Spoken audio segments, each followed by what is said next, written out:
Hey everyone, welcome back to Drew Tutorial. If you're new here, special welcome. In this video, I'm going to show you how to create an avatar in Google Vids.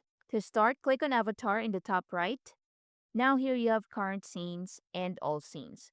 So what you're going to do is click on all scenes and click on add your script. So type in your script here and here's mine. Welcome to Drew Tutorial. Please like and subscribe. Then down here, click on change to choose your avatar. So you have lots of options. Let's listen to them. Should fit your video's purpose and style. The voice you select makes a difference. The voice you select makes a difference in how viewers respond to your.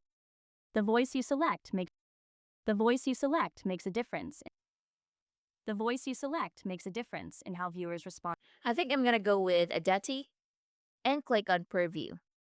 Click on generate and just wait for a few minutes. And it's done. Let's listen to it. To Drew Tutorial. Please like and subscribe. And that's it. Thanks for watching.